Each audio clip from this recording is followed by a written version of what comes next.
Moi, je me suis réveillée un matin avec une énorme douleur au ventre et je me suis dit: «Bon, bah, je sais ce que c'est parce que je suis contrariée, parce qu'elle est décédée» et en fait, j'ai vu que j'avais déclenché une maladie, en fait, qui s'appelle, le côlon irritable et en fait, c'est que, bah, je pense que c'était tellement insupportable pour moi, mais je voulais pas me le dire et puis il faut que moi, la vie, c'est terrible, mais continue. Moi, elle est décédée une semaine après, c'était l'anniversaire de mon fils. Bah, il avait fallu que je fasse son anniversaire dans la joie et tout ça et je pense que, du coup, c'est le corps qui a parlé à ma place mais en même temps, cette douleur, c'était bizarre, c'était comme si ça me rassurait parce qu'en fait, c'était, bah, elle est encore un petit peu là, si j'ai mal. Il y avait vous voyez, c'est très bizarre, en fait, de gérer ce deuil-là.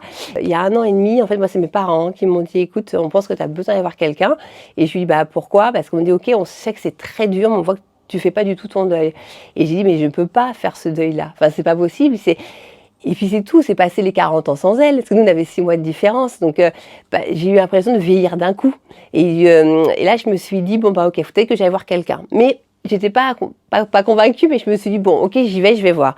Puis en fait, j'en avais énormément besoin parce que je me suis rendu compte que, bah, mon deuil était pas fait, que j'en parle encore au présent et en fait, le psy m'a dit quelque chose qui était important, c'est qu'il m'a dit: «Mais elle est trop près de vous, c'est-à-dire que là, c'est comme si vous la tenez, mais pour vous, c'est pas bon, mais pour elle non plus. Il faut la laisser partir» et en fait, c'est là l'importance d'aller voir un psy. Je lui dis: «Mais moi, j'ai pas les outils. En fait, je sais pas comment faire pour la laisser partir parce que je peux pas la laisser partir, j'ai l'impression de l'abandonner». Il me dit: «Bah non» et c'est tout ce travail-là, en fait, bah, que j'ai fait pendant 6 mois.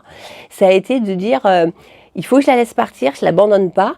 Mais du coup, bah, on se trouve seul, vide, vous voyez, parce que du coup, elle paraît loin, alors que non. Enfin, et là, je me dis, ça va faire 5 ans et j'ai l'impression que c'était encore hier.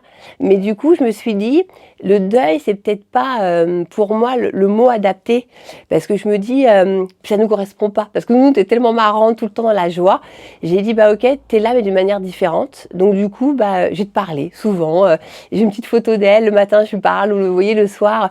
Et elle est là. Donc elle est plus là physiquement, mais pour moi, elle est tout le temps là quand même et ça m'a permis d'avancer.